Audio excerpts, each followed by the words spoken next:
হাসরের ময়দানে মানুষগুলো দাঁড়াবে উলঙ্গ, সূর্যের গরমে কলিজাটা ফেটে যাবে, পানি পানি বলে চিল্লাইতে থাকবে। আল্লাহর নবী বলেন, আমার উম্মত গুলোরে নিয়ে আমি প্রথমে কাউসারের পানি পান করাবো। আমার উম্মতেরা একবার যদি পানি পান করে আর পিপাসা লাগবে না।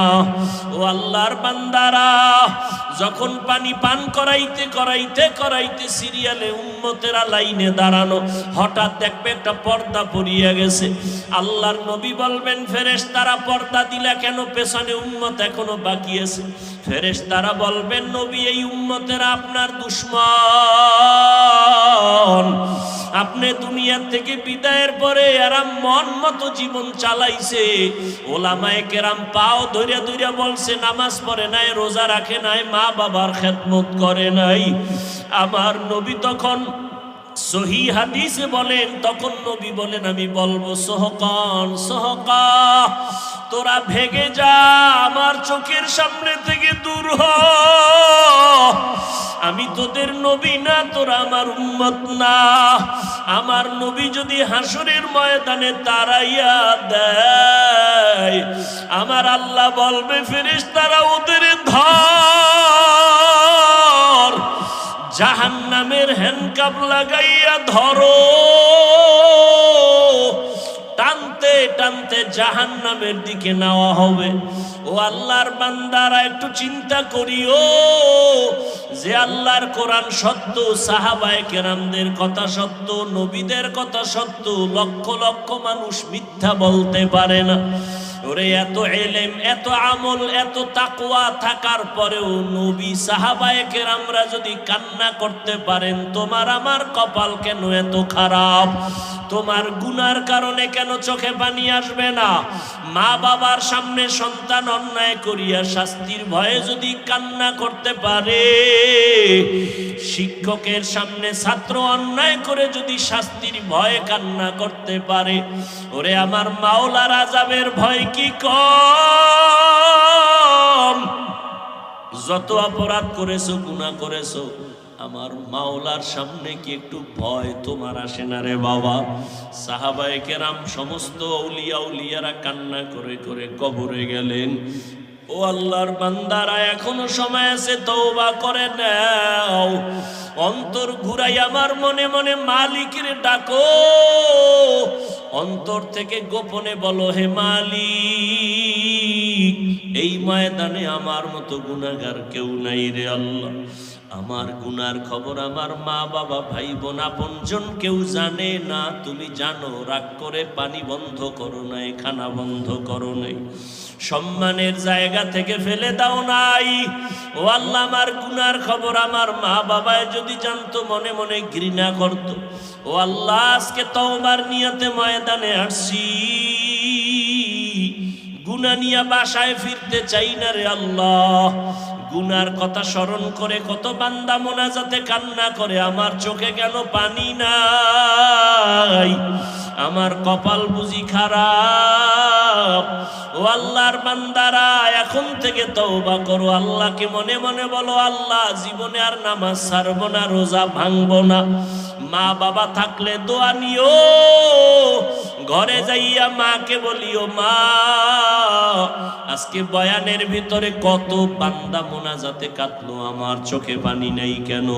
আল্লাহ বুঝি আমার উপরে বেজার, আমি আজ তোমার দোয়া চাই, তুমি মাথায় হাত দিয়া দোয়া করিয়া দাও। মা যদি দোয়া করে দেয়, কপাল খুলিয়া যাবে রে বাবা। ও যুবকেরা, মাকে কত জিনজানি কাঁদাইছো, কত কষ্ট দিয়েছো, তাড়াতাড়ি মাপ চাইয়া নিও। কারণ আমার আল্লাহ ক্ষমা দিবেন না যদি মা ক্ষমা না দেয়। আল্লাহ ক্ষমা দিবেন না যদি শিক্ষক তোমাকে ক্ষমা না দেয়। বান্দার হক বান্দার থেকে আদায় করে নাও, আল্লাহ বান্দার হক মাফ করবেন না। আল্লাহর কাছে তওবা করে নাও। ওরে আল্লাহর বান্দা, অন্তর যদি তৈরি হয়, মুনাফিকি যদি না থাকে, মরিয়া গেলে যাব, হায়াতের মালিক আল্লাহ, ইজ্জতের মালিক আল্লাহ, রিজিকের মালিক আল্লাহ। আর নামাজ ছাড়বো না, বেপরদায় চলবো না, আর কোনোদিন মা বাবাকে কষ্ট দিব না, আর কোনোদিন মুরব্বীদের সাথে বেয়াদবি করব না। ও আল্লাহর বান্দারা, তওবা করার যদি নিয়ত হয়, আজকে থেকে নবীর তরিকা মেনে ওলামায়ে কেরামের পরামর্শ নিয়া, মুরব্বীদের দোয়া নিয়া, মা বাবার দোয়া নিয়া চলবা। মুনাফিকি যদি অন্তরে না থাকে, তওবা করার যদি বাবা অন্তরে নিয়ত হয়, ওরে আল্লাহর গোলাম, আজীবন বয়ান শুনে কি লাভ হবে যদি তুমি ফজরে মসজিদে হাজির হতে না পারো? হাজারো বয়ান শুনে কি লাভ হবে যদি রমজানে রোজা রাখতে না পারো? আল্লাহর কাছে কান্না করো, কলবটা পাথরের থেকেও শক্ত হয়ে গেছে গুনার কারণে। আল্লাহর কাছে চোখের পানি ছেড়ে কান্না করো। আল্লাহ বলেন, বান্দা খাঁটি তওবা যদি করতে পারো, আমি মুহূর্তে তোমাকে মাফ করিয়া দিব। তওবা করার মতো যদি অন্তর কারো তৈরি হয়, মুনাফিকি যদি অন্তরে না থাকে, খাঁটি তওবার নিয়তে দুটো হাত আমার আল্লাহকে দেখাইয়া দাও। যে লাইনেই থাকো, কোনো বাধা নাই। আমি কওমি মাদ্রাসার সন্তান, ভিন্ন কোনো মাদ্রাসা স্কুল কলেজের বিরুদ্ধে বলি নাই রে বাবা। আমি তাবলীগের লাইনের সন্তান, ভিন্ন যারা তাবলীগ পছন্দ করে না তাদের বিরুদ্ধে বলি নাই। বিরুদ্ধে তো বলি নাই, আবার বাধ্য করিয়াও বলি নাই যে তাবলীগ করতেই হবে, না হয় জাহান্নামে যাবে। কওমি মাদ্রাসায় পড়তেই হবে, না হয় জাহান্নামে যাবে, তাও বলি না। ও আল্লাহর বান্দারা, আমরা বলতে চাই, তুমি যেখানেই থাকো রে যুবক, মদিনাওয়ালা নবীর আদর্শ মতো জীবনটা চালাও। পাঁচ বেলার নামাজ পড়ো, মা বাবার দোয়া নিয়ে চলো, উলামায়ে কেরামের পরামর্শ নিয়ে নবীর তরিকায় চলো। এরে যুবক, আল্লাহর গোলাম, তোমার মতো যুবক তাকায়া দেখো, জীবনে মাদ্রাসায় পড়ে না, স্কুল কলেজে পড়িয়াও পাঁচ বেলার নামাজ পড়ে। মিথ্যা বলবা না, সত্যটার সাক্ষী দাও আছে না নাই? তোমাকে আল্লাহ বিবেক দান করেছেন, জিজ্ঞাসা করো বিবেকটাকে, তুমি কেন পারো না রে বাবা? তোমার মতো যুবক আজ র্যাব, আর্মি, পুলিশ, বিডিআর এর চাকরি করে, নামাজ ছাড়ে না, রাস্তায় গাড়ি চালায়, নামাজ বাদ দেয় না, তুমি কেন পারো না? নদীর মধ্যে মাছ ধরে, নামাজ ছাড়ে না, তুমি কেন পারো না? ব্যবসা করে, চাকরি করে, অভাব নাই, তুমি কেন পারো না? ওসি, ডিসি, এসপি, আইজি, ওকিল, ব্যারিস্টার, পাঁচ বেলার নামাজ পড়নেওয়ালার অভাব নাই, তুমি কেন পারো না? বলো, তুমি মনে মনে কি ভাবছো কোরআন শরীফ মিথ্যা? তাহলে একটা প্রমাণ দাও, আমি এখন দাড়িটা কেটে ফেলবো, এখন টুপি দাড়ি ফালাইয়া প্যান্ট শার্ট লাগায় রাস্তায় নেমে আল্লাহর বিরুদ্ধে স্লোগান দেওয়া শুরু করব। একটা ভুল কোরআন থেকে বের করে দাও। তুমি কেন ১৫০০ বছর পর্যন্ত কত মহাপণ্ডিতেরা অপচেষ্টা করেছিল, আজও পর্যন্ত একটা ভুল বের করতে পারে নাই, বরং তারা মাথা নত করে মুসলমান হয়েছে। ও যুবক, তুমি আল্লাহর দিকে তাকায় বলো, কোরআন সত্য নাকি মিথ্যা? যুবকেরা বল, কত পার্সেন্ট সত্য? তোর অন্তর যদি বলে কোরআন সত্য, তাহলে কোরআনের মধ্যে আল্লাহ যত বয়ান করছেন তাও সত্য। গুনাহগারেরা জাহান্নামে যাবে তাও সত্য, নেক আমলওয়ালারা জান্নাতে যাবে তাও সত্য। ও বাহাদুর ভাব নিয়ে চলো, কয়দিন আর বাহাদুরি করবি? তাকাইয়া দেখো না, গতকাল পরশু দিনের আগুনে পুরন্ত লাশ, একই ফ্যামিলির 5 জন নাই, কত যুবকের লাশ। এমন একটা দিন নাই যে যুবকের লাশের খবর পাই না। গাড়ির নিচে যুবকের লাশ, পানির নিচে যুবকের লাশ, ঘুমের বিছানায় যুবকের লাশ। এরে যুবক, আল্লাহর গোলাম, রাতের বেলা দরওয়াজা জানালা বন্ধ করে মোবাইলটা হাতে নিয়ে সারাটা রাত কবিরা গুনাহ দেখো। মাও জানে না, বাবাও জানে না তুই কি করো, তবে তাদের অন্তরে একটা সাক্ষী দেয় তুই গুনাহ করতেছ। আজকে তুই সারা রাত মোবাইলে কবিরা গুনাহ করার কারণে তোর চেহারার মধ্যে কোনো আলো নাই, কোনো আকর্ষণ নাই, কোনো নূর নাই, কোনো মায়া নাই। অথচ তোর বয়স মাত্র 25 থেকে 30।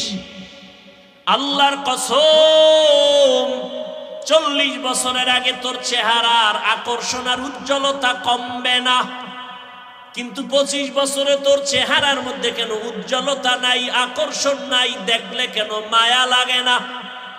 রাতের বেলা মোবাইলে কবিরা গুনাহ করেছো, কানের মধ্যে গানের তার লাগায় রাতের বেলা ঘুমাও। আজরাইল যদি আইসা হাজির হয়, আরে সেই যদি দেখে তোর গানের আওয়াজ কানের মধ্যে লাগানো, কি জবাব দিবি আল্লাহর আদালতে? মনে মনে ভাবছো আমরা হুজুরেরা পাগল হয়ে গেছি। হ্যাঁ, 2 জনারে পাগল বললে মানা যায়, কোটি কোটি কোটি আলেমকে তুমি কি এক পালায় বলবা? এটা মেনে নেওয়া যায় না। লক্ষ লক্ষ নবীদের একই আওয়াজ, মিথ্যা বাবার উপায় নাই। 1-2 জন বললে সন্দেহ করা যায়, লক্ষ লক্ষ সাহাবায়ে কেরাম মিথ্যা বলতে পারেন না, সবার একই আওয়াজ। লক্ষ কোটি কোটি উলামায়ে কেরামের একই আওয়াজ, আল্লাহর গোলামি করো, মদিনাওয়ালার আদর্শ মতো জীবনকে চালাও। ও যুবক, কয়দিন আর বাঁচবারে বাবা? মনের প্রশ্ন করো রে মন। আমার তোমার মতো যুবক জেনারেল লাইনে থাকিয়াও যদি নামাজ পড়ে, তুমি আমি কেন পারবো না? আসলে ব্যাপারটা কি জানোনি? আমার মাওলা তোমার উপরে বেজার, তোমার মা বাবার অভিশাপ তোমার কপালে লেগে আছে। কপাল পুরলে কিছুই করার নাই। আমি হাফিজুর রহমান কেন, মক্কা মদিনার ইমাম কেন, কপাল যদি পুড়ে যায়, স্বয়ং নবীজি বয়ান করলেও বেঈমানের কালেমা নসিব হয় না। আর আল্লাহ যদি কপালটা খুলিয়া দেয়, নবীকে জবাই করতে আসিয়াও কালেমা পড়ে। নাম কি? এর যুবক, এর নাম কপাল। কপাল যদি পুড়ে যায়, নবীজির বয়ানেও কালেমা নসিব হয় না। আর কপাল যদি মাওলায় খুলে দেয়, নবীকে জবাই করতে আসিয়াও কালেমা পড়ে, পৃথিবীর ইতিহাসে তার নাম উঠে যায় ওমরে ফারুক। কেমন বান্দা আল্লাহর! 27 বছরে নবীর হাতে কালেমা পড়েছেন হযরত ওমর। 39 জন মুসলমানের পরে 40-এর কোঠা পূরণ করলেন হযরত ওমর। তরবারি হাতে নিয়ে দাঁড়ায় গেলেন। মুহাম্মদের বিরুদ্ধে একটা কথা যদি বলতে চাও, কাউকে দরকার নাই, ওমরের তরবারির সামনে দাঁড়ায় যাও। এরে আমার কলিজার যুবক, মদিনার নবী বলেছেন, বুড়ারা নবীর বিরোধিতা করেছে বেশি, যুবকেরা নবীর উপকার করেছে বেশি। আজকে তুমি যুবক সন্তান, তোমার চরিত্রটাকে এভাবে নষ্ট করো কেন রে বাবা? আমি কিন্তু একটু আগেও বলছি, তোমাকে কিন্তু আমি বাধ্য করতে আসি নাই যে হুজুর হতেই হবে, না হয় জাহান্নামে যাওয়া। তুমি একজন ডাক্তার হও, কলিজা দিয়া দোয়া করি। তুমি একজন প্রফেসর হও, দোয়া করি। তবে তুমি গ্রাম্য ডাক্তার হইও না। তুমি এমন সাহস নিয়া ডাক্তারি পড়ো, ডাক্তার হও, যেন তোমার সাহস তোমাকে গোটা দুনিয়াতে পরিচিত ঘটায় দেয়। মানুষ মাথায় নিয়ে তোমার সুনাম বলবে। মরিয়া গেল যেন তোমার নামে সম্মানের ইতিহাস লেখা হয়। আর যদি চরিত্র বাদ দিয়া নষ্ট করে ডাক্তার হও, তাসলিমার মতো জায়গায় জায়গায় জুতার বাড়ি খাবি। প্রফেসর হও, দোয়া করি, তবে বেয়াদব হইও না। তোমার ব্যবহারে যেন কোনো মা বাবা কষ্ট না পায়, তোমার আচরণে যেন আলেম কষ্ট না পায়, মুরব্বীরা কষ্ট না পায়। ডাক্তার যদি হতে হয় তো আন্তর্জাতিক মানের ডাক্তার হও। ইঞ্জিনিয়ার যদি হতে চাও, জাতীয় বা ইন্টারন্যাশনাল, তুমি একজন ইঞ্জিনিয়ার হও, মানুষ তোমাকে চিনবে, দোয়া করবে। আর জীবনে যদি সুন্দর সম্মানের জিন্দেগি চাও, 2টা তোমার পুঁজি লাগবে। খোদার কসম করে বলি, এই দুই পুঁজি যদি না থাকে জীবনে কোনোদিন সম্মানের চেয়ার পাইবা না। কয় পুঁজি? যুবকেরা ভালো করে শুন, আমগো মাথা নষ্ট না, গাঞ্জা খাও তুই, মাথা নষ্ট আমাগো না, বিড়ি টানো তুমি, আর মাথা নষ্ট হবে আমগো। আমরা 24 ঘন্টা অজু সহকারে থাকি, নামাজ পড়ি, মানুষের গালি দেই না, ক্ষতি করি না, মানুষের জন্য কান্দা কান্দা দোয়া করি, পাও দৌড়ে দৌড়ে বুঝাই, মাথা নষ্ট আমগো না। আর তুমি মদের বোতল লয়ে দৌড়াও, তোমার মাথা নষ্ট হয় না। তুমি গাঞ্জা খাও, মাথা নষ্ট হয় না। তুমি মোবাইলে গুনাহের কাজ করো, তাতে মাথা নষ্ট হয় না। সব মাথা নষ্ট হুজুরদের। আল্লাহ হেদায়েত দান করুন। দুই পুঁজি লাগবে যদি সম্মানের জিন্দেগি চাও। সম্মান দেয় কে? কেন সরকার দেয় না? সার্টিফিকেট দেয় না? সার্টিফিকেট যদি শিক্ষার বাহাদুরি যদি সম্মানের চেয়ার দিত, তাহলে আমাকে হুজুরকে কত আগে লাথি মেরে ফালাইয়া দিত। সম্মানের চাবি আল্লাহর হাতে, আল্লাহ কুদরতি ভাবে রেখেছেন, কারো হাতে দেন নাই। রিজিকের চাবি আল্লাহ কুদরতের হাতে রেখেছেন, কাউকে দেন নাই। এই কারণে তুমি যাকে মনে করে সম্মানের পাত্র না, আল্লাহ তারে সম্মানিত বানায় দেয়। কে জানতো ওর বাবাকে ওর মাকে আল্লাহ সম্মানের জায়গায় বসায় দিছেন? ইমামের মুসাল্লা। এমপি সাহেব পেছনে দাঁড়াইলেও তার কমানে রুকু দিতে হবে, সেজদা দিতে হবে, বাধা দেওয়ার কোনো উপায় নাই। ও যদি গরিবের সন্তান হয়, তার কমান মেনে নামাজ পড়তে হবে। এটা সম্মান না? এটা সম্মান। কে দিছেন? ও যুবক বাবারা, সম্মানের জিন্দেগির দোয়া করিও। ওই জিন্দেগির দাম নাই যে যেখানে যাবা সবাই সি সি করে তাড়ায় দিবে, মনে মনে বরদোয়া করবে তুই মরে যা, গাড়ির তলে পড়ে মর, পানিতে ডুইবা মর, রাতে ঘুমের ঘরে তুই মর, তোর চরিত্র এত খারাপ, তোর কারণে কলিজায় ব্যথা। মাও বরদোয়া করে, বাবাও বরদোয়া করে, শিক্ষকও বরদোয়া করে, মুরব্বীরাও বরদোয়া করে। তোর অভিশপ্ত কপাল নিয়ে দুনিয়াতে বেঁচে থেকে লাভ কি? তোর চরিত্র এত খারাপ যে মা বাবাও মনে মনে কষ্ট নিয়ে আসে, মুরব্বীদের অন্তরে কষ্ট, তোমার চরিত্রের কারণে শিক্ষকের অন্তরে কষ্ট। ও যুবক, সম্মানের জিন্দেগি যদি চাও, দুইটা পুঁজি তোমার লাগবে, লেখা রাখিস বাবা, ভালো করে মনে রাখবা। আমি শুরুতেই বলেছি, ওলামায়ে আহলে হক ছাড়া তোমাদের নিঃস্বার্থ আপন কেউ নাই। যত আপন আপন দেখো সব হলো স্বার্থপর, সবাই স্বার্থপর।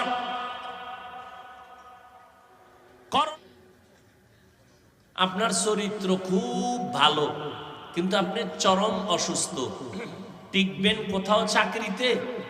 কথা বলেন না কেন? টিকবেন কোন শিক্ষা প্রতিষ্ঠানে? কোথাও আপনার সম্মান পাবেন না। সুস্থতা, অসুস্থ হইয়া যদি ঘরের বিছানায় পড়ে থাকেন, তাহলে আপনাকে আপনজনেরাও মনে মনে ঘৃণা করবে, কেউ আপনাকে অন্তর থেকে ভালো জানবে না। ও আল্লাহর বান্দারা, এজন্য এক নাম্বার শারীরিক সুস্থতা আপনার লাগবেই, দ্বিতীয় লাগবে সুন্দর চরিত্র। এই দুই পুঁজি যদি আপনার না থাকে, কোনোদিন সম্মানের জায়গা আপনি খুঁজে পাবেন না। এক নাম্বার পুঁজির নাম সুস্থতা, দ্বিতীয় পুঁজির নাম হলো সুন্দর চরিত্র।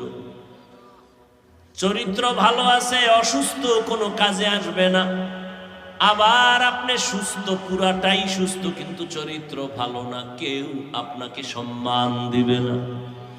আর এই সুস্থতা আর চরিত্র দুটোটাই ধ্বংস করলো মোবাইল। প্রতিবন্ধী বুঝেন? প্রতিবন্ধী, এই মোবাইলওয়ালারা প্রতিবন্ধী। মায়ের হক আদায় না করলেও মোবাইলের হক আদায় করবে, এই নিয়ত আছে না অনেকের? স্ত্রীর হক আদায় না করতে পারলেও মাশাআল্লাহ মোবাইলের হক আদায় করতে ব্যর্থতা নাই। সারা রাত মোবাইলের হক আদায় করে গভীর মনোযোগে। স্ত্রীর হক বাদ, সন্তানের হক বাদ, মা বাবার হক বাদ, মোবাইলের হক আদায় করতেই হবে। নিরিবিল পরিবেশ, দরজা জানালা বন্ধ, একাগ্র চিত্তে অধীর আগ্রহে মোবাইলের হক আদায় করে। এই রকম অধীর আগ্রহে একাগ্র চিত্তে মা বাবার হক, সন্তানের হক, স্ত্রীর হক আদায় করলে বিনা হিসাবে জান্নাত। মোবাইলের হক আদায় করতে গিয়া জান্নাত কি বলেন না কেন, বরং মরার আগে মরণ। এই মোবাইলের গোলামেরা, লিখে রাখো, তুমি মরার আগে বিছানায় পড়ে থাকবা, লিখে রাখো। বেশি দিন লাগবে না, এই অল্প কয়েকদিন পরে টের পাইবা। বিছনায় পড়ে যাবা, চোখ থাকবে, পাওয়ার থাকবে না, কান থাকবে, পাওয়ার থাকবে না, হার্ট থাকবে, পাওয়ার থাকবে না। দেখো না সুস্থ মানুষ হঠাৎ করে কয় নাই, কেউ কয় হঠাৎ করে মন কয় হঠাৎ মরলো কেন, হঠাৎ এক রোগের জন্ম নিছে দুনিয়াতে নতুন। বলে হঠাৎ রোগ কি কি? হ্যাঁ, জনমের মতো মোবাইল দেখো আর নাচ গান দেখো, দেখবা যে তুমিও হঠাৎ মরণের পাল্লায় পড়ে যাবে। হঠাৎ দেখবা বুকে ব্যথা, সবাই ধরতে ধরতে দেখবে নাই। আহা, মানুষ হাসতে হাসতে গুনাহ করে, বাধা যে দিবে সে বলবে, সবাই বলবে এই দুশ্মন, এরে বাদ দাও। কি এটা কত সুন্দর প্যান্ডেল জানেননি? বসার সাথে সাথে সব গুনাহ মাফ। এত সুন্দর প্যান্ডেলে বইয়া যারা মোবাইল নিয়ে ব্যস্ত, এরা যে সওয়াবের কাছে আছে, কাজে আছে, এটা বলার কোনো সুযোগ নেই। বরং এরা চূড়ান্ত রহমত বঞ্চিত হওয়ার একটা কাজে ব্যস্ত। মোবাইল নিয়ে বর্ষে বেহেশতের বাগানে করতেছে আকাম, মোবাইল নিয়ে সময় নষ্ট করা। তাহলে বুঝেন, একটু আগে বলছি কপাল। বাড়ির থেকে আসছে ওয়াজে যাই, কিন্তু প্যান্ডেলে বৈশাও সে ওয়াজ শোনার কপাল নাই, সে অন্য মনোযোগে মোবাইল নিয়ে ব্যস্ত। ছবিটা সুন্দর উঠলো নি, রেকর্ড ভালো হলো নি, ছবি তোলা হারাম হারাম হারাম, 1000 কোটি বার হারাম। সরকারের অর্ডার ছাড়া, মদিনার নিয়ম ছাড়া ছবি তোলা হারাম, কবিরা গুনাহ, কবিরা গুনাহ। হাদিসে পাকে নবী বলেন, কিয়ামতের দিন সব থেকে বেশি আযাব হবে যারা অনর্থক ছবি তুলছে তাদের। মানে মাস্তানি, কত বড় মাস্তান হইছেন আপনি, নমরুদ ফেরাউনের থেকে বড়। তা আল্লাহ এটিরে সাইজ করছে, আপনার হিসাব নাই। খোদায় টাইনা নিয়ে আসছে প্যান্ডেলের মধ্যে, কিন্তু কপাল খারাপ, বয়ান শোনার কপাল হলো না। কলবটারে ফিরাই দিলেন মোবাইলের দিকে। আর মোনাজাতের পরে জিনেরা যদি মোবাইলটা নিয়েই যায়, নিশ্চিত মোবাইল নিবেই জিনেরা। এই যারা মোবাইল হাতে ধরছো, তবু মোবাইল নিয়ে যাবে, টের পাবি মোনাজাতের পরে, বুঝবি কত ধানে কত চাল। তাহলে তুই যে সময় নষ্ট করলি, তোর আমও গেল, সালাও গেল, তুই কপাল ফোরা হইয়া খালি হাতে বাড়ি যাবি। আর কি পারবি? এই তোর কপাল। কপালের উপরে জুতা দিয়ে বাইরে বিছে, আমার কপালটা তো খারাপ কেন? একটা বেহেশতের বাগানে আইসাও আমি কিছু শিখতে পারলাম না, একটু মোনাজাতে কানতে পারলাম না, আমার উপরে কার অভিশাপ লাগছে।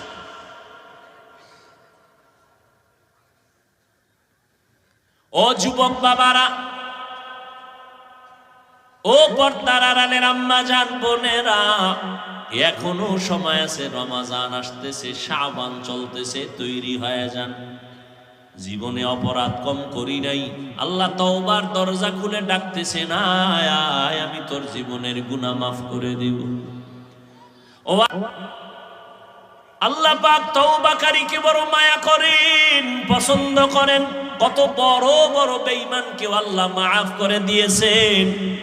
এরে আল্লাহর বান্দা, এখনো সময় আছে, তওবার নিয়ত করে নাও। ও যুবক, আজকে মনে চাইলে তো আমিও তোমার মতো প্যান্ট শার্ট টাই লাগায় রাস্তায় ঘুরতে পারি, কেউ আমারে বাধা দিবে না। এই টুপি মাথায় দিলে মাথাটা গরম লাগে, তোমার থেকে কম বুঝি না রে বাবা। দাড়ির কারণে যৌবনের ভাব চলে যায়, তোমার থেকে কম বুঝি না। লম্বা জামাটা পরার কারণে শরীরটা গরম লাগে, আটকা লাগে, কম বুঝি না। এরপরেও কেন নামাজ ছাড়ি না, পর্দা করি, হালাল খাই। এই টুপিদারির কারণে, মদিনাওয়ালার আদর্শের কারণে আমাদের কত উলামায়ে কেরাম ফাঁসির মঞ্চে ঝুলছে, কত কষ্ট নিয়ে জমিন থেকে বিদায় হয়েছে। স্বয়ং আমার নবীর উপরে কত হামলা, যেই নবীর শরীর মোবারকে মশা মাছি পড়া হারাম, ওই নবীর শরীরের মধ্যে বেঈমানের বাচ্চাগুলো পাথর মারে, বৃষ্টির মতো রক্ত পড়ে গেছে। আমার মায়ার নবী এত কষ্ট করেছেন, সাহাবায়ে কেরাম জীবনটা বিসর্জন দিয়েছেন, জানার পরেও কেন এই লাইনটা ছাড়ি না? একটু আগেও বলেছি, এর একমাত্র কারণ আল্লাহর কোরআন সত্য। গুনাহ নিয়ে কবরে গেলে আযাব হবে, হাসরে আযাব হবে, কথাটাও সত্য, মিথ্যার কোনো অবকাশ নেই। লক্ষ লক্ষ নবীরা মিথ্যা বলেন নাই, লক্ষ লক্ষ সাহাবায়ে কেরাম মিথ্যা বলেন নাই, কোটি কোটি উলামায়ে আহলে হকরা মিথ্যা কথা বলেন নাই। ও আল্লাহর বান্দারা, আমার নবীও দরজার মধ্যে বসে বসে আম্মা জান আয়েশার হুজরায় কান্না করেন, হাসরের ময়দানে কি উপায় হবে? নবী যদি কান্না করতে পারেন, আপনার কপাল এত খারাপ কেন? আপনার চোখে কেন পানি নাই? জান্নাতের টিকিট পাইছেন 10 জন সাহাবা। আবু বকর রাতে নামাজে দাঁড়ায় কান্না করেন, আল্লাহর আদালতে কেমনে দাঁড়াবো? ও যুবক বাবারা, ও বৃদ্ধ বাবাজিরা, ও পর্দার আড়ালের মা বোনেরা, আমার মাওলার ভয় কি অন্তরে নাই? আল্লাহর কোরআনটা মিথ্যা মনে করিয়েন না রে মুমিন।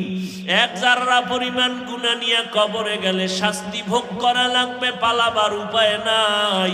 হাসরের ময়দানে সূর্যের গরম সহ্য করা যাবে না রে বাবা। বিজ্ঞানীরা বলে জমিন থেকে 9,30,00,000 মাইল উপরে সূর্য, দিনের বেলা ছিল, রাতের বেলা নাই। এরপরে এত কেন গরম লাগে? ফ্যানের বাতাস সারা রাতে ঘুম আসে না, মশারি না টানাইলে ঘুম হয় না। মশা, একটা মশার কামড় সইতে পারি না রে বাবা। অন্ধকার কবরে গেলে দুই পার্শ্বের মাটির চাপ, জাহান্নামের আগুনের গরম। হাসরের ময়দানে সূর্যটা মাথার উপরে চলে আসবে, ওই সূর্যের গরমে মাথার মগজগুলো টাস টাস করে ফেটে যাবে। নবীরা পর্যন্ত যাদের কোনো গুনাহ নাই, শুধু কান্নার আওয়াজ। উম্মতেরে ভুলিয়া কাঁদবেন, আল্লাহ আমারে বাঁচাও। আম্মা জান আয়েশাও কাঁদেন, ও নবী তখন আপনার কি উপায় হবে? মায়ার নবী বলেন, আমি আল্লাহর আদালতে মাকামে মাহমুদে সিজদায় পড়ে কাঁদবো। সব নবীরা কাঁদবেন, আল্লাহ আমাকে বাঁচাও। আমি আখিরি নবী একবারও বলবো না আল্লাহ আমাকে বাঁচাও। আমি সিজদায় পড়ে আমার মালিকের ডাকবার বলবো, হে মালিক আমার উম্মতের বাঁচাও, আমার উম্মতেরা যেন জাহান্নামে না যায়। আল্লাহ বলবেন, নবী আপনি কাঁদবেন না, মাথা উঁচা করেন, আপনার উম্মতগুলো বাছাই করে করে জান্নাতের দিকে নিয়ে যান।